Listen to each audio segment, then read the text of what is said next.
Hello दोस्तों, आप सभी का स्वागत है स्टूडेंट क्लासेस में। आज हम आपके लिए लेकर आए हैं फ्यूचर परफेक्ट कंटीन्यूअस टेंस है। आइए समझते हैं फ्यूचर परफेक्ट कंटीन्यूअस टेंस की पहचान कैसे होती है। तो आपको बता दें, सबसे पहले इसकी पहचान करना जरूरी होता है। जब तक पहचान आप नहीं कर पाते हैं तब तक आप नहीं समझ पाते हैं कि ये किस टेंस का सेंटेंस है। तो फ्यूचर परफेक्ट कंटीन्यूअस टेंस में भी उसी तरह जैसे पास्ट परफेक्ट कंटीन्यूअस टेंस में आपने देखा था समय के लिए सिंस और फार होता है। प्रेजेंट परफेक्ट कंटीन्यूअस टेंस में भी निश्चित अनिश्चित समय के लिए होता है, वो तो रहता ही है। लेकिन इसके वाक्य लास्ट में रहा होगा, रही होगी, रहे होंगे, रहा होगा आदि शब्द आते हैं। अर्थात अपने शब्दों में, अपने अर्थों में इस तरह समझ सकते हैं कि जिन वाक्यों के अंत में रहा होगा, रही होगी, रहे होंगे, रहा होगा आदि जैसे शब्द आता, तथा साथ ही साथ कार्य शुरू होने का समय भी दिया हो, तो ऐसे वाक्य फ्यूचर परफेक्ट कंटीन्यूअस टेंस के वाक्य कहलाते हैं। ठीक है, चलिए आइए एक एक करके पढ़ते हैं। एक एक करके मतलब अफर्मेटिव, निगेटिव और इंटरोगेटिव। तो सबसे पहले हेडिंग आप करिएगा अफर्मेटिव सेंटेंस किसका, फ्यूचर परफेक्ट कंटीन्यूअस टेंस का। अफर्मेटिव सेंटेंस, चलिए तो अफर्मेटिव सेंटेंस का स्ट्रक्चर किस तरीके से होता है, अर्थात अनुमान लगाने का तरीका क्या होता है, सबसे पहले उसे हम समझते हैं। तो इसका स्ट्रक्चर ये होगा कि सबसे पहले आपको सब्जेक्ट लिखना होगा और हेल्पिंग वर्ब के रूप में शैल, हैव बीन या विल हैव बीन, फिर वर्ब के फर्स्ट फॉर्म में आईएनजी अर्थात वर्ब का फोर्थ फॉर्म, फिर इसके बाद ऑब्जेक्ट लिखना है और अगर कोई शब्द आता तो यहीं पे लिख देते हैं। इसके बाद सिंस या फॉर, इसके बाद फिर टाइम अर्थात कार्य शुरू होने का जो समय दिया होगा, निश्चित और अनिश्चित के अनुसार सिंस और फॉर लगता है। अब यहाँ रही बात सिंस कब लगाएंगे, फॉर कब लगाएंगे, तो हमने प्रेजेंट परफेक्ट कंटीन्यूअस टेंस में, पास्ट परफेक्ट कंटीन्यूअस टेंस में दोनों जगह डिटेल्स बता रखा है कि सिंस और फॉर कब लगेगा। फिर भी आप अगर वीडियो पे नए हैं तो आपको बता दें, निश्चित समय के लिए सिंस का प्रयोग, अनिश्चित के लिए फॉर का प्रयोग। निश्चित समय का मतलब जैसे सुबह से शाम से दोपहर कुछ भी आ जाए, 2 बजे से 3 बजे 4 बजे कुछ भी आ जाए, दिनों का नाम आ जाए सोमवार से मंगलवार बुधवार से, महीनों का नाम आ जाए जुलाई से अगस्त से सितंबर से, या वर्ष का नाम दे दे 2013 2014 2015 16 17 18 से, तब ये सारे समय जो होते हैं निश्चित होते हैं, इनके साथ हम सिंस का प्रयोग करते हैं। बाकी और जितने भी सारी चीज़ें हैं, अगर पीरियड आप टाइम देता है यानी अवधि में अगर देता है, जैसे मान लीजिए सुबह शाम से न करके 2 बजे 3 बजे से न करके 2 घंटे 3 घंटे 4 घंटे दे दे, तो फॉर का प्रयोग हो जाएगा, फॉर का प्रयोग हो जाएगा। जैसे दिनों का नाम न दे करके 2 दिन से, अब दिनों का नाम न देकर 2 दिन 3 दिन 4 दिन दे दे, महीनों का नाम न दे करके है ना 2 महीने 3 महीने 4 महीने दे दे, है ना, वर्ष का नाम न देकर 2 वर्ष 3 वर्ष 4 वर्ष दे दे, तो ये सारे क्या होते हैं, अनिश्चित होते हैं। ठीक है, तो तब इसके लिए हमें काहे प्रयोग करना होता है, फॉर का प्रयोग करना होता है। चलिए एग्जाम्पल से समझते हैं। जैसे दिया है एग्जाम्पल, वहाँ सुबह से अपना कमरा साफ कर रही होगी। तो यहाँ देखिए रहा होगा, रही होगी, रहे होंगे, मतलब ये पहचान है फ्यूचर कंटिन्यूअस की, और जो समय दिया हो का पहचान है काम शुरू होने, मतलब कुछ हो गया परफेक्ट। तो इस तरीके से फ्यूचर परफेक्ट कंटिन्यूअस टेंस का वाक्य होगा। ठीक है, इसका अनुवाद करने का तरीका जैसे हर वाक्यों का करते थे, हमने आपको बताया। इसे पूछो कौन क्या कर रही है, यानी कौन कर रही है वहाँ, है ना, तो वहाँ का यहाँ तो कर रही है, तो कर रही है, तो ये इससे पता चलता है वहाँ की मीनिंग क्या हो जाएगी, सी। ठीक है, ये भी ध्यान देना होता है क्योंकि वहाँ की मीनिंग ही और सी दोनों होती है। तो यहाँ पर आप ध्यान देंगे कि शैल हैव और विल हैव बीन कब लगाएंगे, तो आपको बता दें आई और बी के साथ है शैल हैव बीन, बाकी सभी एक वचन और बहुवचन सब्जेक्ट के साथ है विल हैव बीन का प्रयोग किया जाता है। तो यहाँ पे क्या हो जाएगा, विल हैव बीन। फिर वर्ब का फर्स्ट फॉर्म में आईएनजी, पहले तो वर्ब का फर्स्ट फॉर्म, वहाँ क्या कर रही है, साफ कर रही है। साफ करने की मीनिंग क्या होती है, क्लीन, तो इसमें आईएनजी लगा देंगे तो क्या हो जाएगा, क्लीनिंग। क्या साफ कर रही है, अपना कमरा। क्या लगा के पूछोगे तो ऑब्जेक्ट बताएगा, ठीक है। क्या कर लगा के पूछोगे तो वर्ब बताएगा, वाक्य से ही पूछोगे वाक्य खुद ही आपसे बात करेगा, ठीक है। तो यहाँ पे क्या हो जाएगा, अपना। तो यहाँ पर सी के अनुसार अपने के लिए क्या हो जाएगा, हर, ठीक है। अब देखिए लास्ट में सब कुछ होने के बाद लास्ट में समय आपको लिखना सुबह से। तो अभी हमने आपको बताया कि सुबह से शाम से दोपहर कुछ हो भी हो, है ना। तब यह क्या होता है, निश्चित समय होता है, अर्थात यहाँ आप क्या लगाओगे, सिंस से। क्या लगाओगे, सिंस। और सुबह की मीनिंग क्या होती है, मॉर्निंग। एकदम आसान है, कोई समस्या। चलिए जैसे एक एग्जाम्पल और देख लीजिए, हम लोग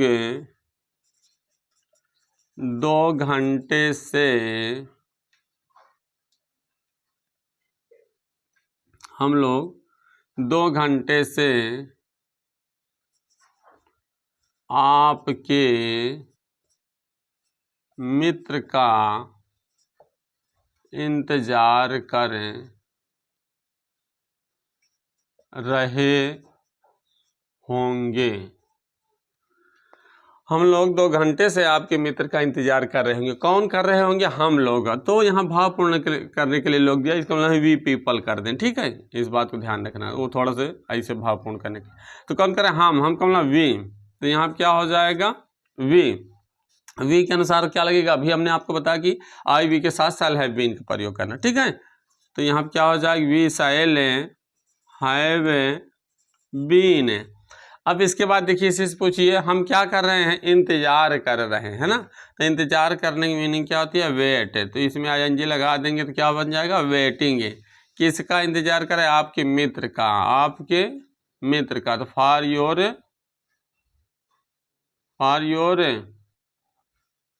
फ्रेंड। कब से, 2 घंटे से। तो 2 घंटा पीरियड ऑफ टाइम दे दे, ठीक है, पॉइंट ऑफ टाइम नहीं है, पीरियड ऑफ टाइम मैंने अवधि में दे दिया। तो 2 घंटे, 3 घंटे, 4 घंटे, मतलब वही चीज पहाड़ और बजे न देकर अवधि में दे दे, तब यहाँ पे ध्यान देना काहे का प्रयोग होगा, सिंस या फॉर का प्रयोग है।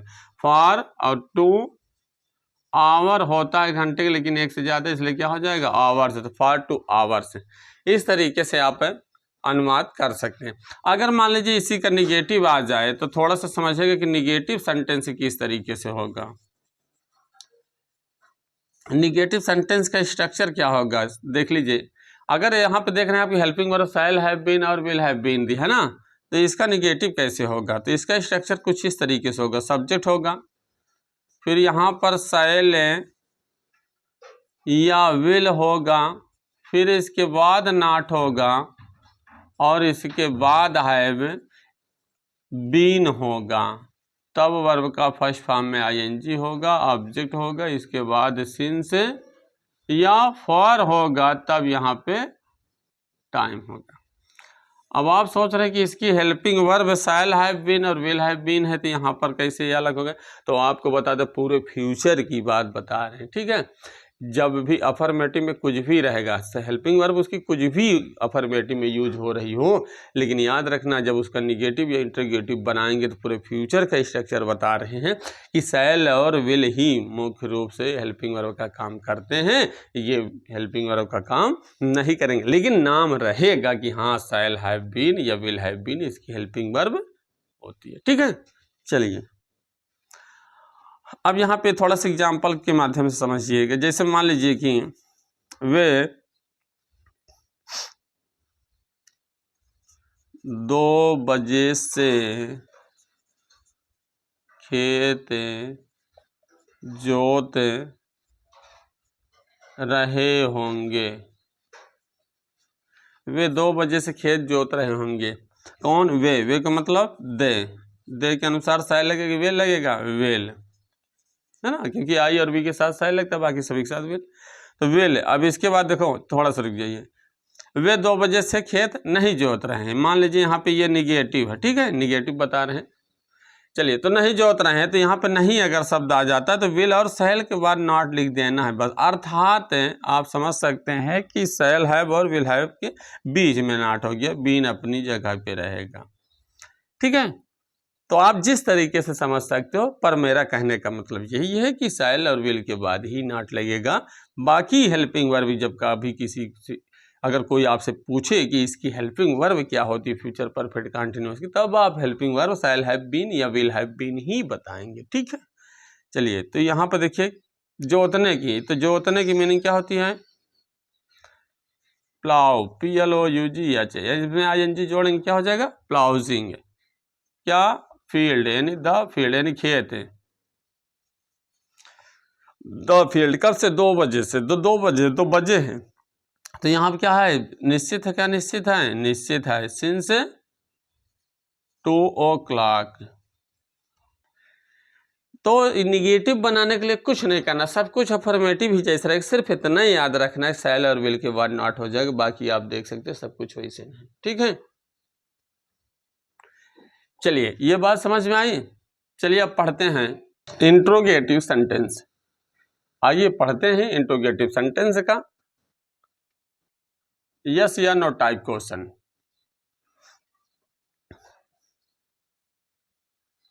इंट्रोगेटिव सेंटेंस का यस या नो टाइप क्वेश्चन। तो आइए समझते हैं कि फ्यूचर परफेक्ट कंटीन्यूअस टेंस का इंट्रोगेटिव का यस नो टाइप क्वेश्चन किस तरीके से होता है, अर्थात अनुवाद इसका किस तरीके से किया जाता है। तो आपको बता दें, सबसे पहले शैल या विल होता है, तो हम स्ट्रक्चर के माध्यम से समझेंगे।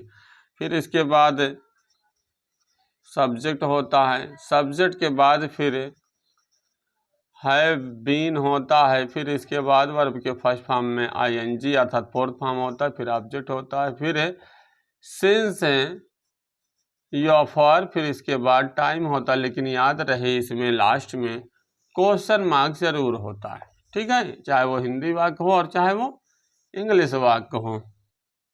आइए एग्जाम्पल के माध्यम से समझते हैं। ठीक है, चलिए तो यहाँ पे हमने आपको बताया ना अभी कि पूरे फ्यूचर में कहानी क्या है कि शैल और विल ही मुख्य रूप से कार्य करते हैं, बाकी वो हेल्पिंग वर्ब के रूप में कोई भी वर्ड हो सकता है। ठीक है, चलिए एग्जाम्पल के माध्यम से समझते हैं। जैसे मान लीजिए दिया है, क्या मेरे पिताजी 4 महीने से यहाँ रह रहे होंगे। तो क्या मेरे पिताजी 4 महीने से यहाँ रह रहे होंगे। तो आपको बता दें फ्यूचर परफेक्ट कंटीन्यूअस टेंस का वाक्य यदि क्या शब्द से शुरू होता है तो क्या की अंग्रेजी न लिखकर उसके स्थान पर शैल या विल का प्रयोग हेल्पिंग रूप में करते हुए अनुवाद कर देते हैं। ठीक है, चलिए तो यहाँ क्या हो जाएगा, यहाँ पर आपको करना क्या है, शैल या विल का प्रयोग करना है, और किसके अनुसार? सब्जेक्ट के अनुसार। सब्जेक्ट क्या है? मेरे पिताजी। तो यहाँ पे क्या हो जाएगा? विल। तो विल है माई फादर है, और हैव बीन जैसे लिखा है वैसे ही वर्ब के यानी मुख्य क्रिया के ठीक पहले जैसे लिखे होंगे उसी तरीके से हमें लिख देने होते हैं। ठीक है, ये कभी भी इधर उधर नहीं आते, मतलब जब भी निगेटिव या इंट्रोगेटिव बनाएंगे तो have been future perfect continuous tense में क्या होता है, हैव बीन मुख्य क्रिया के ठीक पहले होते हैं, इनके बीच में कोई अन्य शब्द नहीं होता। मेरे पिताजी क्या कर रह रहे होंगे, तो रहने को लिव, तो यहाँ क्या हो जाएगा? लिविंग। क्या रह रहे हैं नहीं पता, लेकिन कहाँ रह रहे हैं? यहाँ, तो लिविंग हेयर। कब से रह रहे हैं? 4 महीने। तो देखिए यहाँ पे 4 महीने निश्चित है, नहीं तो महीने का नाम, अगर महीने का नाम होता तो निश्चित होता, लेकिन महीने का नाम न देकर क्या दिया? अवधि के रूप में। तो इसलिए यहाँ पे क्या हो जाएगा? फॉर कितने? 4 मंथ महीना का होता है, लेकिन एक से ज्यादा, इसलिए क्या हो जाएगा? फॉर 4 मंथ से। ठीक है, इस तरीके से आप अनुवाद कर सकते हैं। अगर इसका WH टाइप देखिए तो किस तरीके से होता है, इसका जो WH टाइप क्वेश्चन होता है, WH टाइप क्वेश्चन का मतलब समझ रहे होंगे आप कि जिस वाक्य का बीच में कब क्यों कैसे कहाँ क्या आदि प्रश्नवाचक शब्द आता है तो उसका अनुवाद कैसे करते हैं, यानी कब क्यों कैसे कहाँ क्या आदि प्रश्नवाचक शब्द लगाकर जब प्रश्न पूछा जाता है हिंदी वाक्य में तो वह WH टाइप क्वेश्चन कहलाता है। इंग्लिश में वेयर है, वाट है, हाउ है ना। चलिए इसका देखिए क्या होगा स्ट्रक्चर किस तरीके से। तो आपको बता दें यदि फ्यूचर परफेक्ट कंटीन्यूअस टेंस के वाक्यों के बीच में कब क्यों कैसे कहाँ क्या आदि प्रश्नवाचक शब्द आता है तो अनुवाद करते समय उसकी अंग्रेजी हम सबसे पहले लिखते हैं, फिर इसके बाद हेल्पिंग वर्ब के रूप में केवल शैल या विल का प्रयोग करते हुए हम अनुवाद यस या नो टाइप क्वेश्चन की तरह कर देते हैं। ठीक है, इस तरीके से जो है इसका स्ट्रक्चर होता है। अगर यस या नो टाइप आपने मन लगा के पढ़ लिया तो इसमें कोई समस्या नहीं होनी चाहिए। ठीक है, आप कंपेयरिंग कर सकते हैं, यानी कंपेयरिंग इसकी करा लीजिए, देख लीजिए, आप कंपेयर कर सकते हैं, सिर्फ क्वेश्चन वर्ड है ना। यहाँ फर्क ये था कि क्या क्या स्थान पे, यहाँ हेल्पिंग वर्ब के रूप में था। चलिए एग्जाम्पल से समझते हैं। जैसे दिया है, तुम सुबह से क्यों दौड़ रहे होगे। तुम सुबह से क्यों दौड़ रहे होगे। ठीक है, तुम सुबह से क्यों दौड़ रहे होंगे। तो यहाँ पे देखिए, तो क्यों यानी व्हाई, तो कब, क्यों, कैसे, कहाँ, क्या, कौन प्रश्नवाचक शब्द को छोड़कर, इस बात को ध्यान देना, कौन प्रश्नवाचक शब्द को छोड़ करके। ठीक है, अगर कौन प्रश्नवाचक शब्द आ गया तब उसका अलग अनुवाद होता है। तो यहाँ पे क्या हो जाएगा, कब, क्यों, कैसे, कहाँ, क्या आदि प्रश्नवाचक शब्द आएंगे तो उसकी अंग्रेजी हम सबसे पहले लिखेंगे व्हाई। ठीक है, फिर यहाँ पर शैल विल सब्जेक्ट के अनुसार लिखेंगे। कौन दौड़ रहे होंगे, तुम, तो यहाँ पर सीधी सी बात है, आई वी के साथ शैल नहीं, बाकी हर जगह विल, तो विल है यू, तो हमने क्वेश्चन वर्ड लिखा, शैल विल में से कोई एक लगाया, फिर सब्जेक्ट हमने लिखा, और इसके बाद हैव और बीन आंख बंद करके एकदम लिख दो। ठीक है, स्ट्रक्चर में जिस तरीके से दिया। फिर क्या करें, दौड़ रहे थे, तो दौड़ने की मीनिंग क्या होती है, रन, और यहाँ पे ING जोड़ देंगे तो क्या हो जाएगा, रनिंग है। ठीक है, क्या हो जाएगा, रनिंग। अब देखिए, रनिंग, दौड़ना, ऑब्जेक्ट नहीं दिया, क्या दौड़ रहा है ना, क्या दौड़ रहे होंगे, नहीं दिया, कोई बात नहीं। अब समय दिया सुबह से, तो यहाँ निश्चित है, क्या निश्चित है, अभी हमने आपको बताया ना, सुबह से शाम से दोपहर कुछ भी आए, पहाड़ का नाम है ना, नाम आएगा तो समझ लेना वो निश्चित है, पहाड़ का नाम, दिनों के नाम, महीनों के नाम, वर्षों के नाम। ठीक, तो सिंस मॉर्निंग, इस तरीके से अनुवाद कर सकते हैं। ठीक है, और यदि मान लीजिए कौन प्रश्नवाचक शब्द लगा के अगर क्वेश्चन पूछता है तो उसका स्ट्रक्चर कुछ इस तरीके से होता है।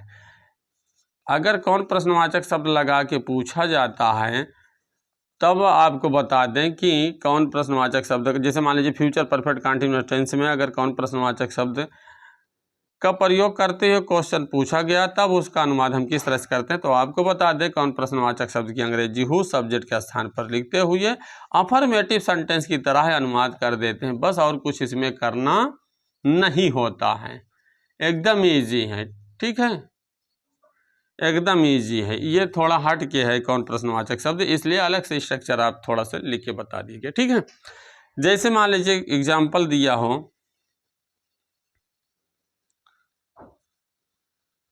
तुम्हें हिंदी 2 घंटे से कौन पढ़ा रहा होगा। तुम्हें हिंदी 2 घंटे से कौन पढ़ा रहा होगा, तो यहाँ पे देखिए कौन, तो अब इसका मतलब नहीं क्वेश्चन वर्ड की जगह आप लिखेंगे। तब याद रखना अगर कौन प्रश्नवाचक शब्द आए तो इसकी अंग्रेजी हु सब्जेक्ट के स्थान पर लिखते हुए, किसके स्थान पे, सब्जेक्ट के स्थान पर लिखते हुए अफर्मेटिव सेंटेंस की तरह अनुवाद कर देते हैं। और यहाँ पे याद रहे एक वचन के अर्थ में होता है, इसलिए यहाँ पे कोई आई का विकल्प नहीं है, इसलिए यहाँ पे शैल हैव बीन नहीं बल्कि विल हैव बीन ही रहेगा। ठीक है, तो यहाँ क्या हो जाएगा, सबसे पहले आप हु, फिर इसके बाद हेल्पिंग वर्ब के रूप में विल हैव बीन, फिर इसके बाद क्या कर रहा, पढ़ा रहा होगा, तो वर्ब का फोर्थ फॉर्म क्या हो जाएगा, पढ़ाने की मीनिंग टीच है, तो यहाँ पे हो जाएगा टीचिंग। क्या पढ़ा रहा होगा, किसको, तुम्हें हिंदी, तो यहाँ पे तुम्हें का यू हो जाएगा, हिंदी का हिंदी ही रहेगा। अब कब से पढ़ा रहा है, 2 घंटे से, 2 घंटा बोलो का है, पीरियड ऑफ टाइम है ना, पॉइंट ऑफ टाइम तो है ना, मतलब अनिश्चित समय है ना, तो इसलिए यहाँ क्या हो जाएगा, 42 आवर्स से। कोई समस्या, कोई समस्या नहीं होनी चाहिए। ठीक है, इस तरीके से आज हमने फ्यूचर परफेक्ट कंटीन्यूअस टेंस पढ़ा और हम आशा करते हैं कि आपको ज़रूर समझ में आया होगा। आप अगर वीडियो पे नए हैं तो वीडियो को सब्सक्राइब और बेल आइकन को दबाना मत भूलना, ताकि आपके पास सारे नोटिफिकेशन पहुंचते रहें जो हमारी क्लासेस चलें। ठीक है, और आप वीडियो पर अंत तक बने रहे, इसके लिए आपको बहुत बहुत धन्यवाद। यदि आपके कोई राय है, कोई विचार है या इससे रिलेटिव कोई क्वेश्चन आपको नहीं समझ में आ रहा है तो आप उस क्वेश्चन को कमेंट बॉक्स में ज़रूर भेजिए और उसका आंसर लीजिए। धन्यवाद।